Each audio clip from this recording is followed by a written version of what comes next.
Իսկ ինչ, եթե Նոյի տապանը Արարատի վրա ոչ թե պատմության ավարտն էր, այլ միայն սկիզբը, մի սկիզբ, որի իրական իմաստը թաքցված է բոլորից։ Պատկերացրեք, հազարամյակներ անց, երբ թվում էր, թե Աստծո ուխտը մոռացվել է, մեկ այլ հայ սուրբ տեսիլք է տեսնում։ Ոչ թե ծիածան, այլ տառեր, գրված երկնային ձեռքով։ Այդ գրերը պետք է դառնան նոր տապան, փրկելու մի ամբողջ ազգի հոգին մոռացության ջրհեղեղից։ Բայց ոչ ոք չգիտեր, թե ինչ գին պետք է վճարվեր դրա համար։ Սա անհավանական է։ Այսօր մենք կբացահայտենք, թե ինչպես են Նոյի, Գրիգոր Լուսավորչի և Մեսրոկ Մաշտոցի պատմությունները միահյուսված մեկ ընդհանուր, գաղտնի առաքելության մեջ։ Բայց ամենակարևորը, մենք կհասկանանք, թե ինչու է Էջմիածնում պահվող տապանի փայտի այդ փոքրիկ կտորը պարունակում բանալին, որը կարող է փոխել ձեր պատկերացումը հայ ժողովրդի ճակատագրի մասին։ Սա ավելին է, քան պատմություն,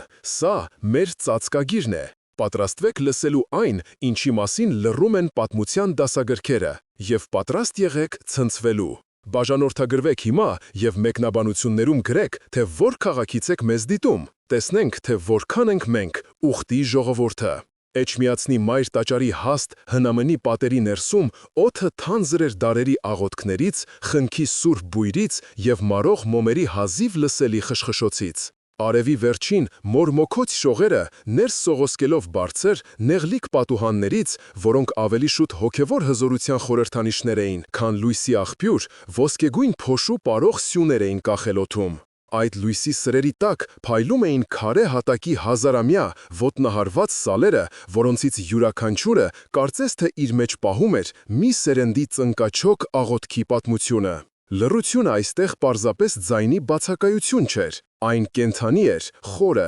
գրեթե շոշափելի, մի սրբազան լռություն, որը թվում էր, թե պահպանում է Աստծո հետ կնքված հինավուրց ուխտի արձագանքը։ Այստեղ հայ առաքելական եկեղեցու բաբախող սրտում ժամանակը կարծես կանգ էր առել կամ գուցե հոսում էր այլ երկնային օրենքներով։ Տեր Հովհաննես վարդապետը 45 տարեկան մի այր,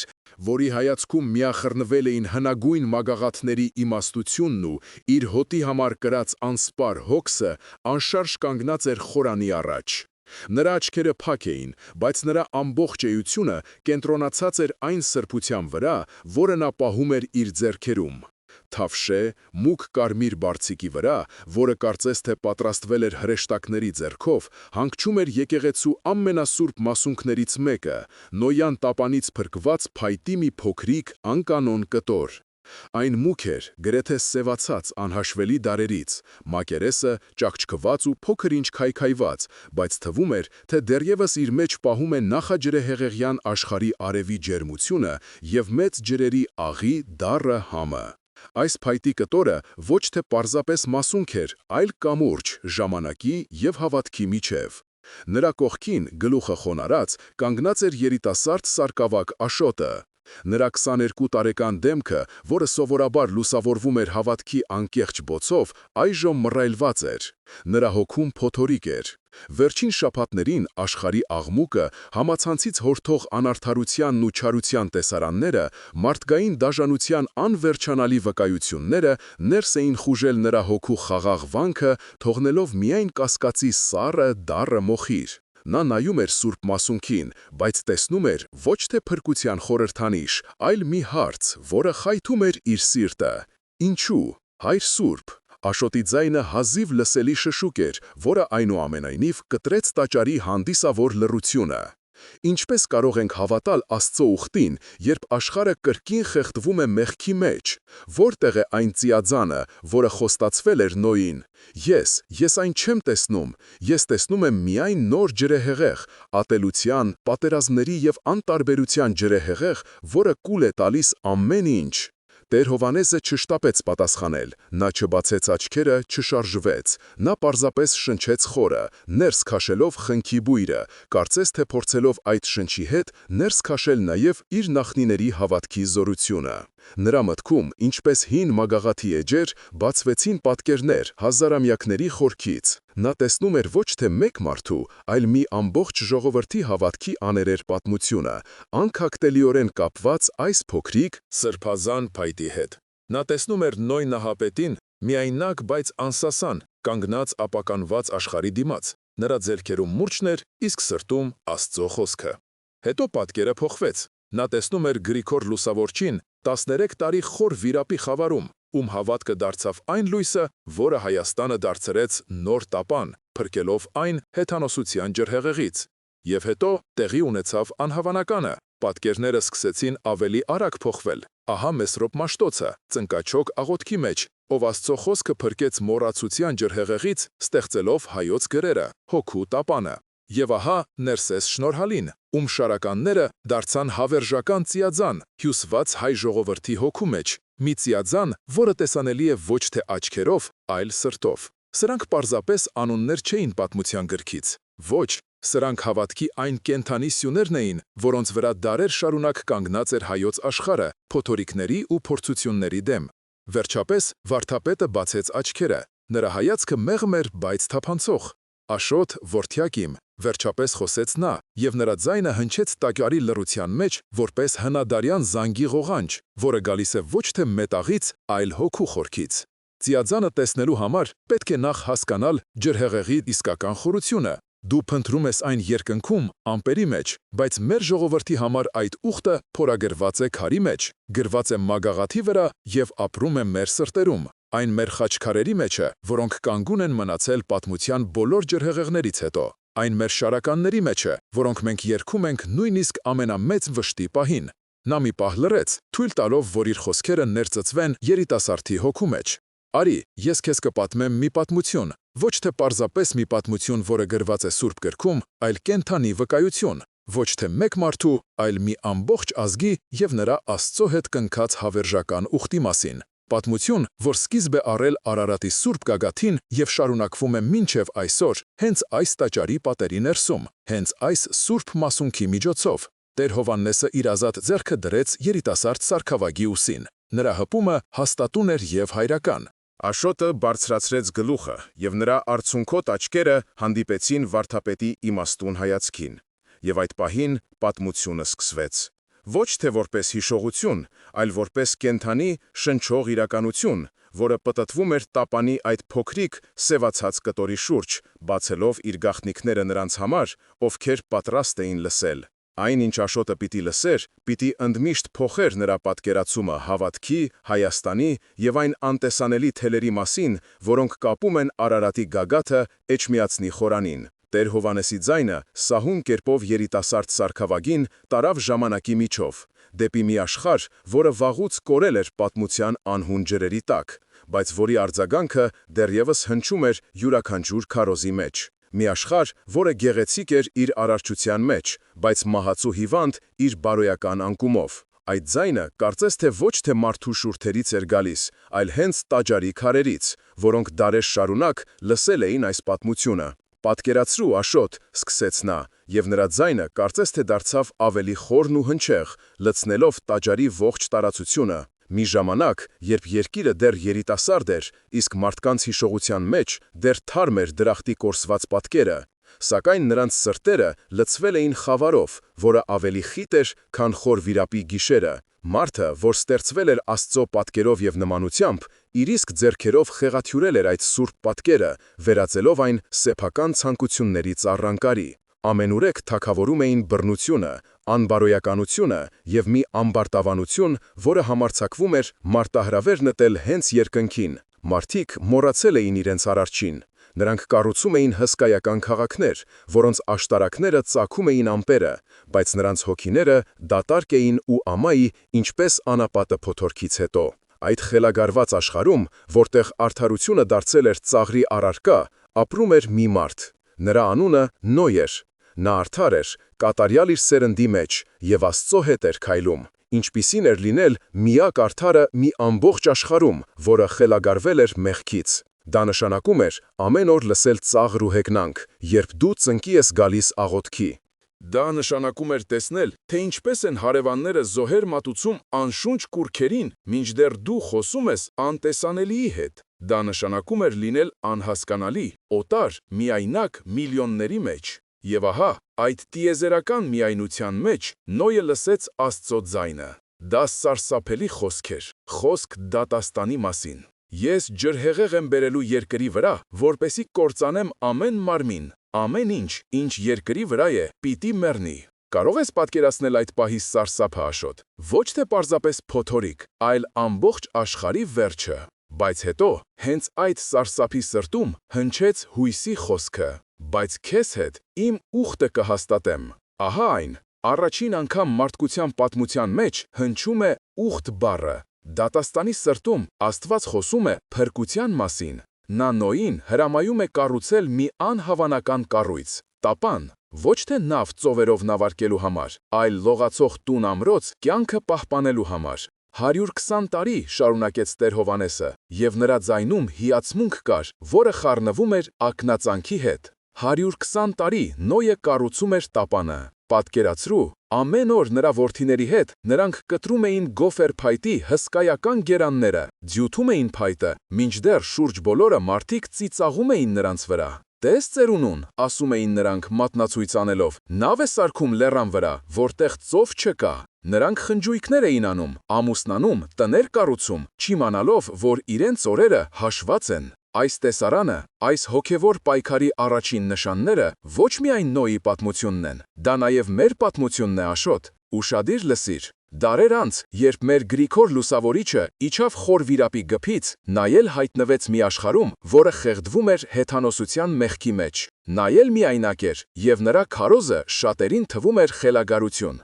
Նրանք էլ ծաղրում էին նրան, երբ նա խոսում էր միակ Աստծո մասին, մի երկրում, որտեղ հազարավոր կուռքեր կային, Վահագնից մինչև Անահիտ։ Նոյը կառուցում էր փայտե տապան, մարմինը փրկելու համար, Լուսավորիչը կառուցում էր հավատքի տապան, հոգիները փրկելու համար։ Երկուսն էլ հնազանդվեցին Աստծո կանչին, ընդդեմ ողջ աշխարհի։ Եվ երկուսի համար էլ մոտենում էր փոթորիկը, մեկի համար ջրի, մյուսի համար հալածանքի։ Բայց դա միայն սկիզբն էր։ Վարդապետի խոսքերը Աշոտի համար բացեցին ոչ միայն պատմության էջերը, այլև նրա սեփական հոգու դռները։ Նա հիշեց, թե ինչպես էր ինքը, Տեր Հովհաննեսը, հասել այս հոգևոր բարձունքին։ Նա ծնվել էր Գյումրիում երկրաշարժից տարիներ անց, մի ընտանիքում, որտեղ հավատքը ավելի շատ ավանդույթ էր, քան կենդանի զգացում։ Բայց երիտասարդ Հովհաննեսի սրտում միշտ կար մի անհանգիստ որոնում։ Նա ժամերով կարող էր նստել Սուրբ Ամենափրկիչ եկեղեցու փլատակների մոտ, փորձելով հասկանալ, թե ինչպես կարող է Աստված թույլ տալ նման աղետ։ Հենց այդ ավերակների մեջ նա գտավ իր կոչումը։ Նա որոշեց դառնալ քահանա ոչ թե հանուն պաշտոնի, այլ հանուն պատասխանների։ Նա սովորեց Գևորգյան ճեմարանում, որտեղ նրա ուսուցիչը դարձավ Տեր Գրիգոր Ավագ քահանան, մի իմաստուն և խստապահանջ այր, ով նրա մեջ սերմանեց ոչ թե կույր հավատք, այլ հավատք, որը հիմնված է գիտելիքի և հոգևոր փորձառության վրա։ «Հիշիր, Հովհաննես», ասում էր նա, հայ եկեղեցին ոչ թե թանգարան է, որտեղ պահվում են հին իրեր, այլ նավ է, որը նավարկում է պատմության փոթորկոտ ծովում, և մեր խնդիրն է այն հասցնել խաղաղ նավահանգիստ։ Հենց Տեր Գրիգորի շնորհիվ Հովհաննեսը սկսեց խորապես ուսումնասիրել եկեղեցու հայրերի ժառանգությունը, նարեկացուց մինչև Տաթևացի։ Նա հասկացավ, որ հայ եկեղեցու ուժը ոչ թե նրա ճարտարապետության կամ հարստության մեջ է, այլ նրա աստվածաբանական մտքի խորության և նրա սրբերի աղոթքների մեջ։ Այս ամենը Աշոտը տեսնում էր իր հոգևոր հոր մեջ։ Նա տեսնում էր մի մարդու, ով իր կյանքը դարձրել էր ծառայություն։ Եվ հիմա այդ մարդը փորձում էր իրեն փոխանցել այն իմաստությունը, որը կուտակվել էր դարերի ընթացքում։ Բայց Աշոտի սրտում սկսել էր բուն դնել մի նոր սարսափելի կասկած։ Եթե այս ամենն այդքան պարզ է, եթե մեր հավատքն այդքան ամուր է, ապա ինչու է իր սերունդը այդքան հեռու եկեղեցուց։ Ինչու են երիտասարդները իրենց հարցերի պատասխանները փնտրում համացանցի մակերեսային աղբյուրներում, այլ ոչ թե հոգևոր հայրերի խորհուրդներում։ Սա էր հակամարտության առաջին հազիվ նշմարելի նշանը։ Դա ոչ թե արտաքին թշնամու դեմ պայքար էր, այլ ներքին ճգնաժամ, որը սպառնում էր խզել սերունդների միջև կապը և անջրտեց ստեղծել հնի ու նորի միջև։ Աշոտը զգում էր, որ իր առջև ծառացած հարցը ոչ թե պարզապես իր անձնական կասկածն է, այլ մի ամբողջ սերնդի ճիճը։ Եվ նա վախենում էր, որ Տեր Հովհաննեսի իմաստուն, բայց հին պատմությունները կարող են բավարար չլինել այդ ճիչին պատասխանելու համար։ Նա սիրում էր իր հոգևոր հորը, բայց նրա մեջ աճում էր մի զգացում, որ ինչ-որ բան էն չէ, ինչ-որ կարևոր բան բաց է թողնված։ Եվ նա չէր էլ կարող պատկերացնել, թե որքան ճիշտ էր։ Հակամարտությունը պարզապես ծաղր ու հեգնանք չէր, դա շատ ավելի խորն էր։ Դա երկու աշխարհայացքների, երկու իրականությունների անողոք բախում էր։ Մի կողմից մարդկային ամբարտավանությունը, որը հավատում էր միայն տեսանելիին, շոշափելիին, նյութականին, այն ամենին, ինչը կարելի էր չափել ու քշրել։ Մյուս կողմից Նոյի անսասան, գրեթե խենթ թվացող հավատքը անտեսանելի Աստծո խոստմանը, մի խոստման, որը հակասում էր բնության բոլոր օրենքներին։ Այս բախումը տեղի էր ունենում ոչ թե ճակատամարտի դաշտում, այլ մարդկանց հոգիներում։ Ինչպես կարող էր Նոյը շարունակել, Տեր Հովհաննեսը հարցը տվեց ոչ թե Աշոտին, այլ ինքն իրեն, տաճարի լռությանը, պատմությանը։ Նա նայեց ուղիղ Աշոտի աչքերին և երիտասարդ սարկավագը զգաց, որ այս հարցը վերաբերում է նաև իրեն։ Ամեն մի մուրճի հարվածի հետ նա հաստատում էր իր հավատքը։ Ամեն մի տախտակ, որ նա ամրացնում էր տապանին, աղոթք էր ուղղված երկնքին, մի համր աղաղակ ընդդեմ աշխարհի խելագարության։ Նրա ընտանիքը նրա միակ համայնքն էր, նրա միակ եկեղեցին։ Նրանք միասին էին դիմակայում աշխարհի ճնշմանը, մի բուռ մարդիկ ընդդեմ մի ողջ մարդկության։ Երբ տապանը վերջապես պատրաստ էր մի հսկայական, անճոռնի կառույց չոր հողի վրա, Աստված տվեց հաջորդ էլ ավելի անհավանական հրամանը. մտիր տապանը դու և քո ամբողջ ընտանիքը, և երկրի բոլոր անասուններից, թռչուններից ու սողուններից զույգ-զույգ վերցրու քեզ հետ։ Եվ հետո տեղի ունեցավ անհավանականը, կենդանիները սկսեցին գալ, ոչ թե քշված, ոչ թե բռնությամբ, այլ կամավոր, երկու-երկու, առյուծն ու գառը, գայլն ու արջը, փիղն ու մրջյունը։ Նրանք գալիս էին աշխարհի 4 կողմից, անապատներից ու ջունգլիներից, լեռներից ու դաշտերից, առաջնորդվելով միայն աստվածային անտեսանելի բնազդով։ Այն մարդիկ, որոնք 120 տարի ծիծաղում էին Նոյի վրա, այժմ սարսափով քարացած նայում էին այս տեսարանին։ Ինչ-որ բան սխալ էր, շատ սխալ։ Բնության օրենքները խախտվել էին, աշխարհը գլխիվայր շուռ էր եկել։ Բայց նույնիսկ այս ցնցող հրաշքը չստիպեց նրանց ապաշխարել։ Նրանց սրտերը քարացել էին վերջնականապես։ Նոյը և նրա ընտանիքը մտան տապան, և Աստված ինքը իր անտեսանելի ձեռքով փակեց դուռը նրանց հետևից։ Դրսում մնաց մի ամբողջ աշխարհ, դատապարտված։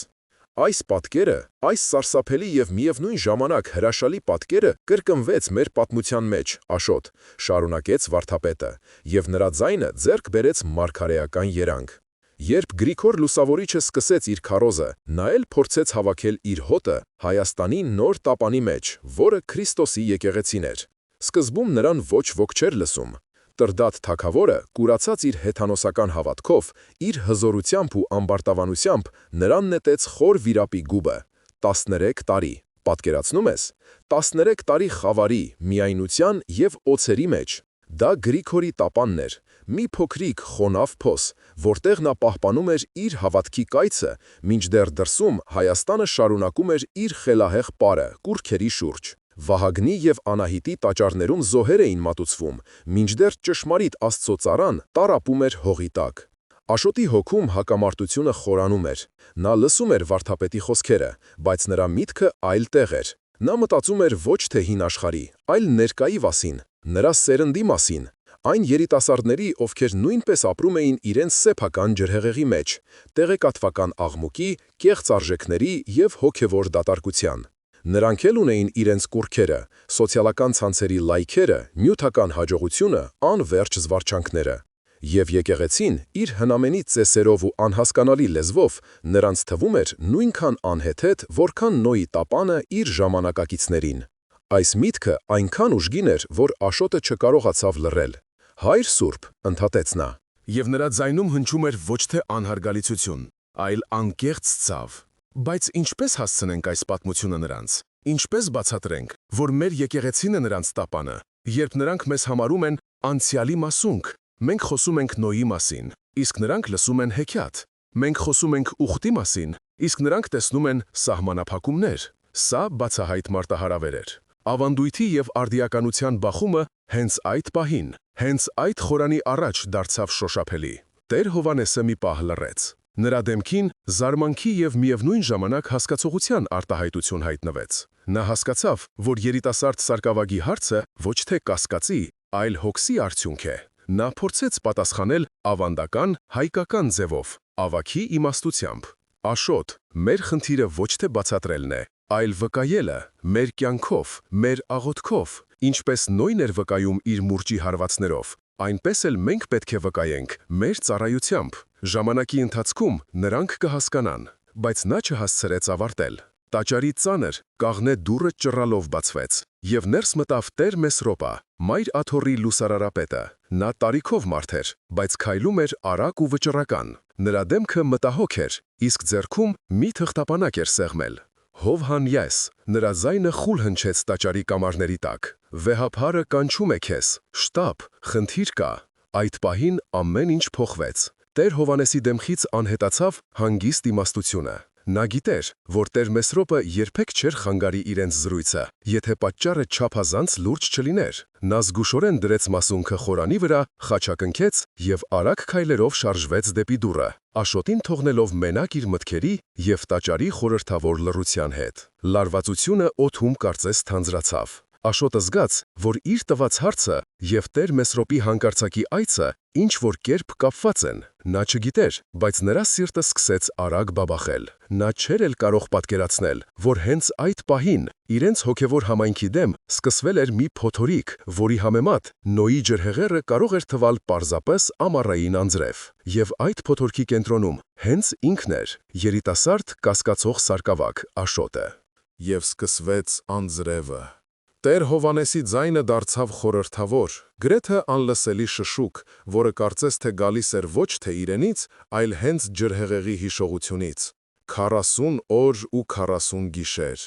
Դա սովորական անձրև չէր, Աշոտ, դա երկնքի արցունքներն էին, լվանալու համար երկրի մեղքերը, մի անողոք մաքրագործում, որը պետք է արմատախիլ աներ չարիքը։ Ջուրը բարձրանում էր անդադար, անխնա, այն ծածկեց դաշտերը, հետո բլուրները և վերջապես ամենաբարձր լեռները։ Ամեն ինչ, ինչ շունչ ուներ իր ռունգերի մեջ, մեռավ։ Աշխարհը վերածվեց մի հսկայական, լուռ օվկիանոսի, որի մակերեսին լողում էր միայն տապանը, որպես մարդկության փխրուն հույսի միակ վկան։ Տապանի ներսում խավար էր ու տատանում։ Պատկերացրու այդ ձայները։ Կենդանիների անհանգիստ մռնչյունը, փայտե պատերի անդադար ճռռոցը և դրսից եկող մահվան ճիչերի խուլ արձագանքը, որոնք շուտով խեղդվեցին ջրի մոլեգնության մեջ։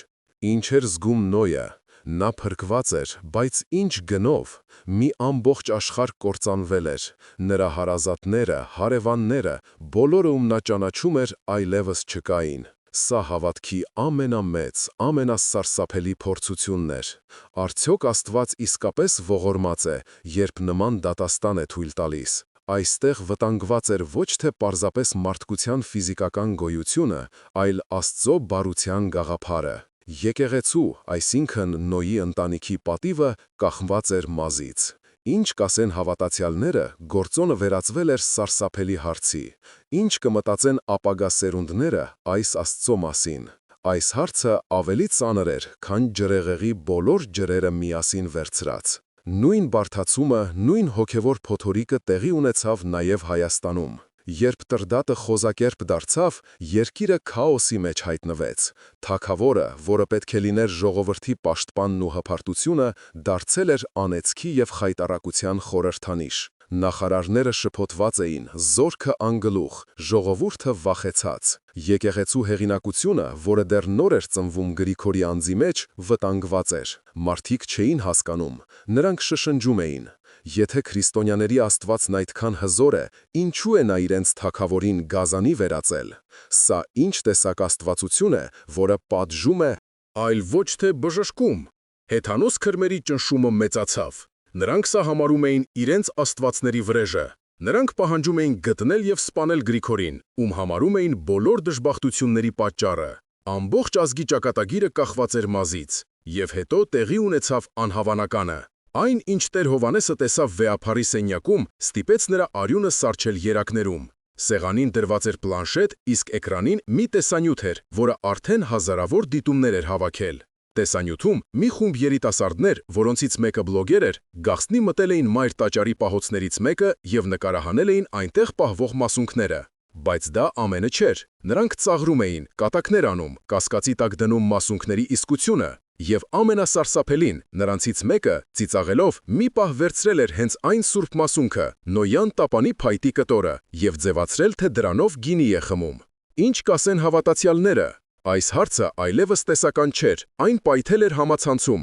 հազարավոր զայրացած, վիրավորված մեկնաբանությունների տեսքով։ Եկեղեցու պատիվը ոտնահարված էր։ Ոմանք պահանջում էին պատժեր երիտասարդներին, մյուսները մեղադրում էին հենց եկեղեցուն, անփութության և սրբությունները չպահպանելու համար։ Ավագ սերնդի հոգևորականները, Տեր Գրիգորը, Տեր Մեսրոպը պահանջում էին խիստ միջոցներ ձեռնարկել պահպանելու եկեղեցու հեղինակությունը։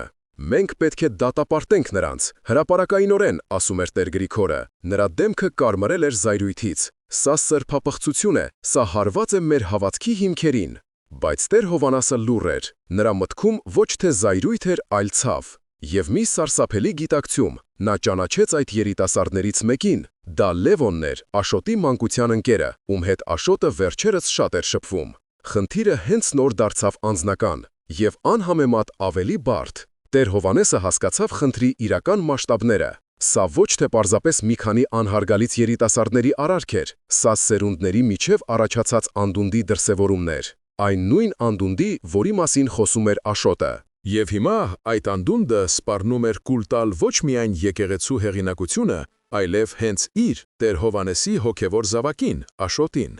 Ճնշումը անտանելի էր դառնում։ Մի կողմից եկեղեցական ավանդույթները և ավագների պահանջները, մյուս կողմից իր սեփական խիղճը և Աշոտի հանդեպ ունեցած պատասխանատվությունը։ Նա զգաց, որ հայտնվել է մի իրավիճակում, որից փրկություն չկա։ Ինչ էլ նա աներ, ինչ որոշում էլ կայացներ, ինչ որ մեկը տուժելու էր, կամ եկեղեցու պատիվը, կամ Աշոտի հոգին։ Նա վերադարձավ տաճար։ Աշոտը դեռ այնտեղ էր, ծնկաչոք խորանի առաջ։ Նրա դեմքին տագնապ էր։ «Հայր Սուրբ, ինչ է պատահել», հարցրեց նա, տեսնելով վարդապետի գունատ դեմքը։ Տեր Հովանեսը չպատասխանեց, նա պարզապես նայեց նրան, և նրա հայացքում Աշոտը կարդաց մի ցավ, որն ավելի խորն էր, քան ցանկացած խոսք։ Այդ պահին նա հասկացավ, որ իր տված հարցը այլևս տեսական չէ, այն դարձել էր իրականություն, և այդ իրականությունը սպառնում էր կործանել նրանց երկուսին էլ։ Հրաշքը ոչ թե տապանի կանգ առնելն էր Աշոտ, այլ այն, թե որտեղ այն կանգ առավ։ Տեր Հովանեսի ձայնը հանդիսավորվեց, կարծես նա պատրաստվում էր բացահայտել տիեզերքի ամենամեծ գաղտնիքը։ Նրա հայացքը սևեռվել էր տաճարի գմբեթին, ասես այնտեղ էր տեսնում այդ հնամենի իրադարձությունը։ Աստվածաշունչն ասում է. «Եվ 7-րդ ամսին, ամսվա 17-րդ օրը, տապանը նստեց Արարատի լեռների վրա»։ Արարատ, ոչ թե պարզապես լեռ, այլ խորհրդանիշ, աշխարհի կենտրոնը, մի վայր, որտեղ երկինքը հանդիպում է երկրին։ Աստված ընտրեց հենց այդ լեռը որպես մարդկության նոր օրրան։ Երբ ջրերը սկսեցին հետ քաշվել և Նոյը բացեց տապանի պատուհանը, առաջին բանը, որ նա տեսավ, Արարատի ձյունապատ գագաթն էր, փայլելով նոր արևի տակ։ Դա նոր աշխարհի առաջին առավոտն էր։ Նոյը դուրս եկավ տապանից։ Նա շնչեց մաքուր լվացված օդը, և առաջին բանը, որ նա արեց, սեղան շինեց և զոհ մատուցեց Տիրոջը։ Ողջակիզվող զոհի անուշ բույրը բարձրացավ երկինք։ Եվ Աստված պատասխանեց։ Երկնքում հայտնվեց ծիածան։ «Սա է իմ ուխտի նշանը, որ ես դնում եմ իմ և ձեր միջև», ասաց Աստված։ Այլևս ջրհեղեղ չի լինի երկիրը կործանելու համար։ Սա է շրջադարձային պահը։ Դատաստանը փոխարինվեց ողորմությամբ, անեծքը օրհնությամբ, և Արարատ լեռը դարձավ այդ հավերժական ուխտի լուռ վկան։ Հայ ժողովրդի համար սա ոչ թե ուղղակի աստվածաշնչյան դրվագ է, այլ մեր ազգային ծննդյան վկայականը։ Մեր հողը սրբագործվեց Աստծո ներկայությամբ հենց սկզբից։ Մենք դարձանք ուխտի ժողովուրդ։ Եվ հիմա տես, թե ինչպես է պատմությունը կրկնվում, բայց նոր մակարդակի վրա։ Երբ մարդիկ գնացին խոր վիրապ և հանեցին Գրիգորին, նրանք ցնցվեցին։ 13 տարի անց նա ողջ էր։ Սա ինքնին հրաշք էր։ Նրան բերեցին ապականված թագավորի մոտ։ Գրիգորը չանիծեց նրան, ով իրեն տանջանքների էր ենթարկել։ Ոչ, նա աղոթեց նրա համար։ Եվ Տրդատ թագավորը բժշկվեց, նա վերագտավ իր մարդկային կերպարանքը, բայց ամենամեծ հրաշքը դեռ առջևում էր։ Մի գիշեր Գրիգոր Լուսավորիչը տեսիլք տեսավ։ Նա տեսավ, թե ինչպես երկինքը բացվեց և լույսի մի հսկայական սյուն իջավ երկրի վրա։ Դա միածինն էր, Հիսուս Քրիստոսը, որ իջնում էր երկնքից։ Իր ձեռքի ոսկե մուրչով նա հարվածեց հեթանոսական տաճարի տեղում, ցույց տալով, թե որտեղ պետք է կառուցվի Աստծո տունը։ Էջ միածին, իջավ միածինը։ Այդ տեսիլքը Հայաստանի համար դարձավ նոր ծիածան։ Եթե Արարատի վրա Աստված ուխտ կնքեց մարդկության հետ, խոստանալով այլևս չկործանել մարմինը ջրով, ապա Էջմիածնում նա նոր ուխտ կնքեց Հայաստանի հետ, խոստանալով փրկել հոգիները իր որդու արյամբ։ Հայաստանը դարձավ նոր տապան, ապաստան բոլոր նրանց համար, ովքեր փնտրում են փրկություն։ Գրիգորը խորը հոգևոր ցնցում ապրեց։ Նա հասկացավ, որ իր առաքելությունը ոչ թե պարզապես մի ժողովրդի քրիստոնյա դարձնելն է, այլ Նոյի ուխտը շարունակելը հենց այն հողի վրա, որտեղ այդ ուխտը սկիզբ է առել։ Արարատի վրայի տապանը և Էջմիածնի մայր տաճարը դարձան նույն պատմության երկու գլուխները, մեկը փրկության խոստումը, մյուսը այդ խոստման իրականացումը Քրիստոսի մեջ։ Այս խոսքերն ասելուց հետո Տեր Հովհաննեսը լռեց։ Նա նայեց Աշոտին, ապա իր հայացքը տեղափոխեց խորանի վրա դրված պլանշետի վրա, որտեղ դեռ սառած էր սրբապիղծ տեսանյութի կադրը։ Լռությունը ծանր էր, գրեթե անտանելի, և հենց այդ լռության մեջ Տեր Հովհաննեսի մտքում տեղի ունեցավ մի բան, որը փոխեց ամեն ինչ։ Դա տեսիլք չէր, ոչ էլ ձայն երկնքից, դա մի հանկարծակի, կայծակնային գիտակցում էր, մի հոգևոր հայտնություն, որը միացրեց անցյալն ու ներկան մի անբաժանելի շղթայով։ Նա նայեց պլանշետի էկրանին, որտեղ Լևոնը ծաղրում էր մասունքը, ապա նայեց հենց մասունքին, որը հանգիստ դրված էր խորանի վրա։ Եվ հանկարծ նա տեսավ, ոչ թե աչքերով, այլ հոգով։ Նա տեսավ, որ երիտասարդների արարքը ոչ թե պարզապես սրբապղծություն էր, այլ մի սարսափելի, անգիտակցական կրկնություն։ Նրանք, ովքեր ծաղրում էին Նոյին, երբ նա կառուցում էր տապանը։ Նրանք, ովքեր ծաղրում էին Գրիգորին, երբ նա խոսում էր միակ Աստծո մասին։ Նրանք, ովքեր չէին հավատում հրաշքին, նույնիսկ երբ այն տեղի էր ունենում իրենց աչքի առաջ։ Այս երիտասարդները նրանց հոգևոր ժառանգներն էին։ Բայց հետո եկավ երկրորդ, էլ ավելի ցնցոլ գիտակցումը։ Եթե այս երիտասարդները անհավատների ժառանգներն են, ապա ո՞վ է Աշոտը։ Աշոտը, ով կանգնած է իր կողքին, իր հոգևոր զավակը, ով կասկածում է, ով հարցեր է տալիս, ով չի տեսնում ծիածանը։ Նա ո՞մ ժառանգն է։ Եվ պատասխանը եկավ սառը, սարսափեցնող պարզությամբ։ Աշոտը Նոյն է։ Աշոտը Գրիգորն է, նա այն մարդն է, ով կանգնած է հավատքի և անհավատության սահմանին։ Նա այն մարդն է, ում միջոցով Աստված պետք է կնքի նոր ուխտ, այս նոր թվային ջրհեղեղի դարաշրջանում։ Նրա կասկածները ոչ թե հավատքի պակասի նշան են, այլ նոր հայտնության ծննդյան ցավեր։ Նրա հարցերը ոչ թե ըմբոստություն են, այլ աղոթք, ուղղված մի Աստծուն, ում նա դեռ լիովին չի հասկանում։ Տեր Հովհաննեսը խորը հոգևոր ցնցում ապրեց։ Նրա ամբողջ աշխարհը, նրա բոլոր պատկերացումները հավատքի, ծառայության և իր սեփական դերի մասին մեկ վայրկյանում փլուզվեցին։ Նա հասկացավ, որ ինքը սխալ էր։ Նրա խնդիրը ոչ թե Աշոտին հին ճշմարտությունները սովորեցնելն էր, այլ Աշոտի միջոցով նոր ճշմարտություն սովորելը։ Նա պետք է լիներ ոչ թե ուսուցիչ, այլ աշակերտ։ Նա նայեց Աշոտին նոր աչքերով։ Նա այլևս չէր տեսնում կասկածող սարկավագի։ Նա տեսնում էր ընտրյալի, ում վիճակված էր կառուցել նոր տապան, ոչ թե փայտից, այլ հասկացողությունից, երկխոսությունից և սիրուց։ Մի տապան, որը կկարողանար իր մեջ տեղավորել նաև այն երիտասարդներին, ովքեր հիմա թվում էին կորած։ Աշոտ, շշնջաց նա, և նրա ձայնը դողում էր։ Աստված ինձ հետ խոսեց, և նա խոսեց քո միջոցով։ Աշոտը ցնցված նայեց նրան։ Նա չհասկացավ, թե ինչ է կատարվում, բայց Տեր Հովհաննեսը արդեն գիտեր, թե ինչ պետք է անի։ Նրա առջև դրված անհնարին ընտրությունը, եկեղեցու պատիվը, թե Աշոտի հոգին կեղծ ընտրություն էր։ Ճշմարիտ ճանապարհը երրորդն էր։ Մի ճանապարհ, որը ոչ ոք դեռ չէր տեսնում։ Մի ճանապարհ, որը պահանջում էր աներևակայելի խիզախություն և հավատք։ Սակայն Աշոտ, հրաշքը տեսնելը դեռ չի նշանակում այն ընդունել։ Շարունակեց Տեր Հովհաննեսը, և նրա հայացքը մթագնեց։ Կարծես նրա մտքի երկնքում արևը ծածկվեց ամպով։ Նա խոսում էր հնի մասին, բայց նրա խոսքերը սուր սլաքների պես խոցում էին ներկան։ Մարդկային սիրտը համառ է։ Այն կարող է տեսնել Աստծո զորությունը, լսել նրա ձայնը և միևնույն է մերժել այն, նախընտրելով սեփական հպարտության խավարը։ Նոյի պատմության մեջ ջրհեղեղից հետո, երբ նրա սերունդները սկսեցին բազմանալ, նրանք չսովորեցին խոնարհության դասը։ Ընդհակառակը, նրանք հավաքվեցին Սենաարի դաշտում և ասացին. «Եկեք մեզ համար քաղաք և աշտարակ կառուցենք, որի գագաթը հասնի երկնքին, և մեզ համար անուն ստեղծենք, որպեսզի չցրվենք ամբողջ երկրի վրա»։ Բաբելոնի աշտարակը։ Դա մարդկային հպարտության հուշարձանն էր։ Դա Նոյի ուխտի մերժումն էր։ Աստված ասաց. «Լցրեք երկիրը», բայց նրանք ուզում էին մնալ միասին, իրենց սեփական փառքի համար։ Նրանք ուզում էին հասնել երկինք առանց Աստծո։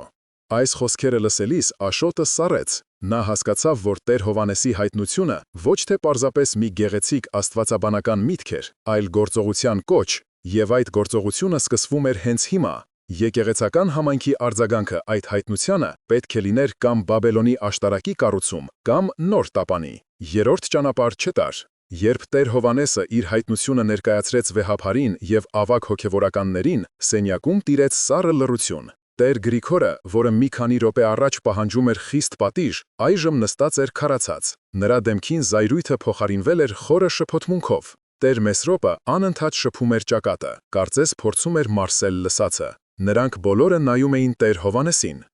բայց տեսնում էին ոչ թե իրենց կրտսեր եղբորը, այլ մի մարդու, ով խոսում էր անսպասելի, գրեթե վտանգավոր համարձակությամբ։ «Դու ինչ ես առաջարկում, Հովհաննես», վերջապես խախտեց լռությունը Տեր Գրիգորը, և նրա ձայնում հնչում էր թերահավատություն։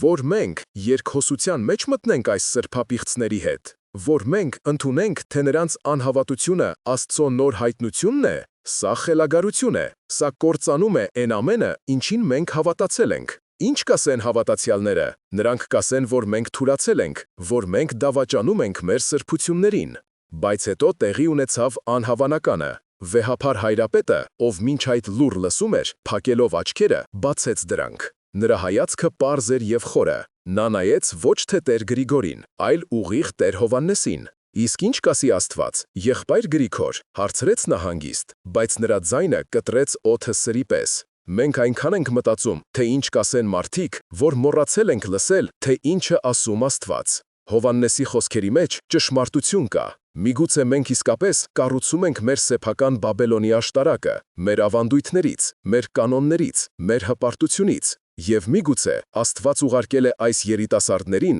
խառնելու մեր լեզուները, որպեսզի մենք վերջապես սկսենք խոսել սիրո լեզվով։ Այդ պահին ամբողջ սենյակը սառեց։ Եկեղեցական հարաբերությունները սկսեցին վերանայվել հենց այդ վայրկյանին։ Տեր Հովհաննեսը անսպասելիորեն դաշնակից գտավ հենց ամենաբարձր ատյանում։ Տեր Գրիգորը ընդհակառակը հայտնվեց մեկուսացման մեջ։ Նա չէր կարողանում ընդունել այս նոր իրականությունը։ Նրա համար սա ավանդույթների դավաճանություն էր։ Նա դարձավ հակառակորդ։ Տեր Մեսրոպը տատանվում էր։ Նա հասկանում էր երկու կողմերին էլ, բայց վախենում էր հետևանքներից։ Հայտնությունը ոչ թե լուծեց հակամարտությունը, այլ ավելի խորացրեց այն, տեղափոխելով այն նոր, ավելի վտանգավոր մակարդակ։ Այժմ պայքարը գնում էր ոչ թե երիտասարդների դեմ, այլ եկեղեցու ներսում, հանուն եկեղեցու ապագայի։ Տեր Հովհաննեսը հասկացավ, որ իր առջև դրված է աներևակայելի բարդ խնդիր։ Նա պետք է կառուցեր այդ նոր տապանը, բայց նրա թիմի անդամները վիճում էին միմյանց հետ։ Նա պետք է կամուրջ դառնար սերունդների միջև,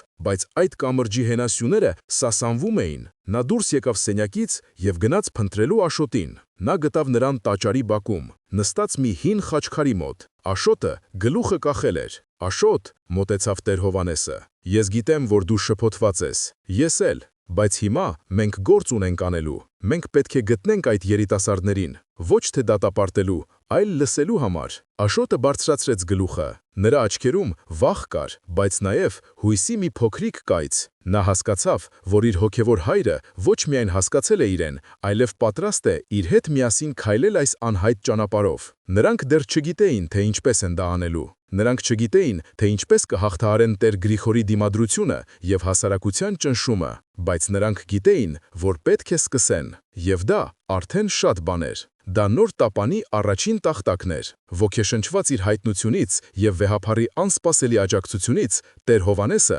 այլևս չէր տատանվում։ Նա անցավ մտորումներից վճռական գործողությունների։ Նա հասկանում էր, որ սա պայքար է ոչ թե մարդկանց, այլ մտածելակերպի դեմ։ Պայքար հանուն եկեղեցու կենդանի ոգու, ընդդեմ նրա քարացած ձևերի։ Նրա առաջին քայլը ոչ թե երիտասարդներին դատապարտելն էր, այլ նրանց հասկանալու փորձը։ Աշոտի օգնությամբ, ով իր կապերն ուներ երիտասարդական շրջանակներում, նրանք գտան Լևոնին, տեսանյութի գլխավոր հեղինակին։ Հանդիպումը տեղի ունեցավ ոչ թե եկեղեցում, այլ Երևանի կենտրոնում գտնվող մի սրճարանում, աշխարհիկ, աղմկոտ միջավայրում, որտեղ Տեր Հովհաննեսի սև սքեմը կտրուկ հակադրվում էր շուրջը տիրող եռուզեռին։ Լևոնը եկել էր ոչ թե մենակ, այլ իր ընկերների հետ։ Նրանք լարված էին, պաշտպանողական, պատրաստ հարձակման։ Նրանք սպասում էին մեղադրանքների, նախատինքների, բարոյախոսության։ Բայց Տեր Հովհաննեսը սկսեց ոչ թե մեղադրանքից, այլ հարցից։ «Օգնեցեք ինձ հասկանալ», ասաց նա հանգիստ, և նրա ձայնում չկար զայրույթի նշույլ։ «Ինչու արեցիք դա։ Ինչ էիք ուզում ասել»։ Այս անսպասելի մոտեցումը զինաթափեց երիտասարդներին։ Սկզբում նրանք խուսափողական էին պատասխանում, բայց հետո, Տեսնելով վարդապետի անկեղծ հետաքրքրությունը, սկսեցին խոսել, և նրանց խոսքերից բացվեց մի աշխարհ, որը Տեր Հովհաննեսը միայն կռահում էր։ Աշխարհ լի հիասթափությամբ, օտարվածությամբ և զայրույթով։ Նրանք խոսում էին եկեղեցու մասին որպես մի փակ, անհասկանալի կառույցի, որը խոսում է իրենց համար անհասկանալի լեզվով, պահանջում է կույր հնազանդություն և անտարբեր է իրենց խնդիրների նկատմամբ։ Նրանց արարքը ոչ թե սրբապղծություն էր, այլ ճիչ, ուշադրության ճիչ։ «Դուք խոսում եք Նոյի տապանի մասին», ասաց Լևոնը, և նրա ձայնում հնչում էր դառնություն։ «Բայց ձեր եկեղեցին ինքն է դարձել փակ տապան, որի դռները դուք փակել եք մեր առջև։ Դուք փրկում եք ձեր ավանդույթները, բայց մեզ թողնում եք դրսում, ջրհեղեղի մեջ»։ Այդ պահին ամեն ինչ փոխվեց։ Տեր Հովհաննեսը հասկացավ, որ իր հայտնությունը ճիշտ էր։ Այս երիտասարդները ոչ թե թշնամիներ էին, այլ կորած ոչխարներ, որոնց հովիվը պետք է փնտրեր և գտներ։ Նա հասկացավ, որ իրական պայքարը պետք է մղվի ոչ թե նրանց դեմ, այլ եկեղեցու ներսում գտնվող այն պատերի դեմ, որոնք բաժանում են մարդկանց Աստծուց։ Նրա հաջորդ քայլը էլ ավելի համարձակ էր։ Նա եկեղեցական խորհրդի նիստում պաշտոնապես առաջարկեց հրավիրել Լևոնին և նրա ընկերներին բաց քննարկման։ Այդ առաջարկը պայթած ռումբի էֆեկտ ունեցավ։ Տեր Գրիգորը պոռթկաց. «Դու գիտակցում ես, թե ինչ ես առաջարկում, Հովհաննես։ Դու ուզում ես սրբապիղծներին բերել մեր սրբության սրբոցը։ Դու ուզում ես նրանց հարթակ տալ, որպեսզի նրանք շարունակեն իրենց կեղտոտ գործը։ Սա դավաճանություն է, ես երբեք թույլ չեմ տա դա»։ Սկսվեց ուղղակի անողոք հակամարտություն։ Տեր Հովհաննեսը հայտնվեց երկու կրակի արանքում։ Մի կողմից երիտասարդների անվստահությունը, մյուս կողմից ավագ սերնդի կատաղի դիմադրությունը։ Նա պայքարում էր հանուն արդարության և հասկացողության, բայց նրա յուրաքանչյուր քայլը հանդիպում էր անհասկացողության և մեղադրանքների պատին։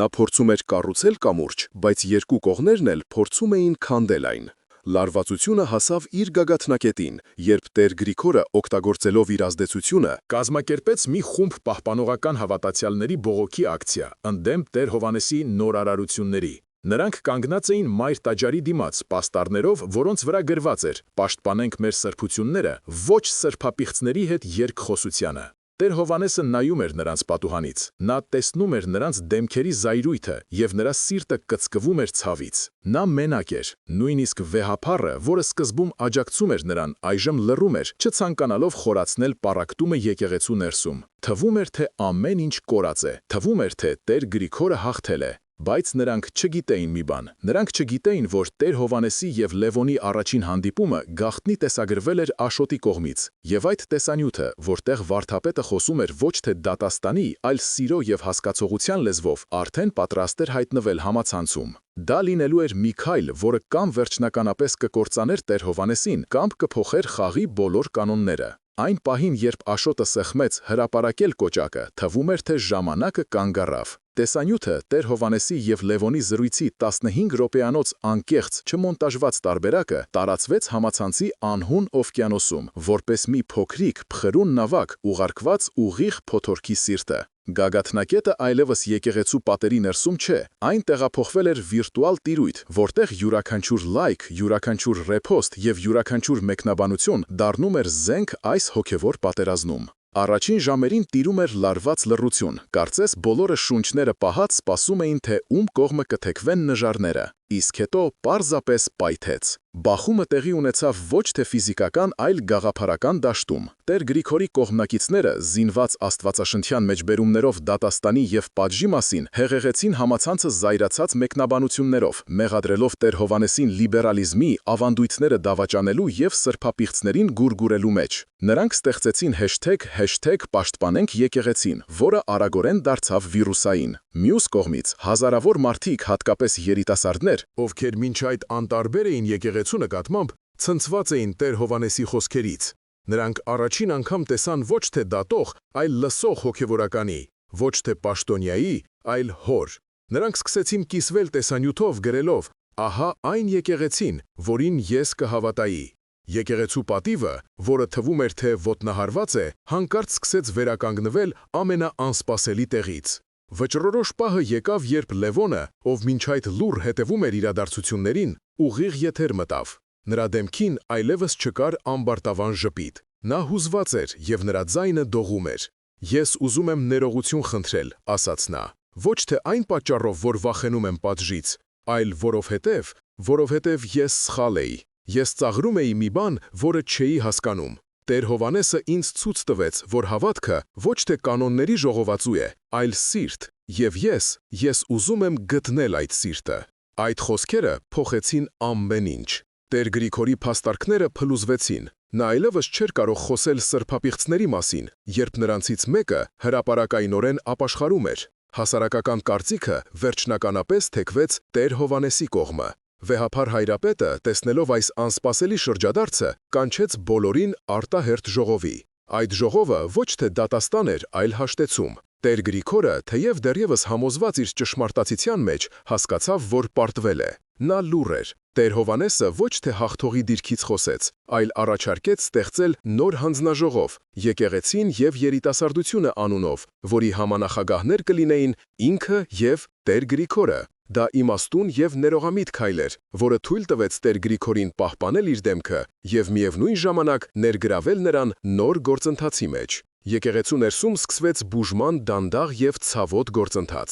Աշոտը, ով այս ամբողջ ընթացքում իր հոգևոր հոր կողքին էր, զգաց, որ իր կասկածները փարատվել են։ Նա տեսավ ծիաձանը, ոչ թե երկնքում, այլ մարդկանց սրտերում, որոնք սկսել էին բացվել միմյանց առաջ։ Նա հասկացավ, որ նոր ուխտը ոչ թե Աստուծո եւ մարդու միջև է, այլ մարդու եւ մարդու, Աստծո անունով։ Ամիսներ անցան։ Եկեղեցու կյանքում շատ բան փոխվեց։ Եկեղեցին եւ երիտասարդությունը հանձնաժողովը սկսեց ակտիվ աշխատանք տանել։ Կազմակերպվում էին բաց քննարկումներ, համերգներ, սոցիալական ծրագրեր։ Լևոնը եւ նրա ընկերներից շատերը դարձան այդ ծրագրերի ակտիվ մասնակիցները։ Լևոնը իր բլոգերական տաղանդը սկսեց օգտագործել, լուսաբանելու եկեղեցու կյանքը երիտասարդների համար հասկանալի եւ հետաքրքիր լեզվով։ Նա դարձավ այն կամուրջը, որի մասին երազում էր Տեր Հովհաննեսը։ Տեր Գրիգորը, թեև դժկամությամբ, բայց սկսեց ընդունել փոփոխությունները, երբ տեսավ դրանց դրական պտուղները։ Նրա եւ Տեր Հովհաննեսի միջև հարաբերությունները մնացին բարդ, բայց հարգալից։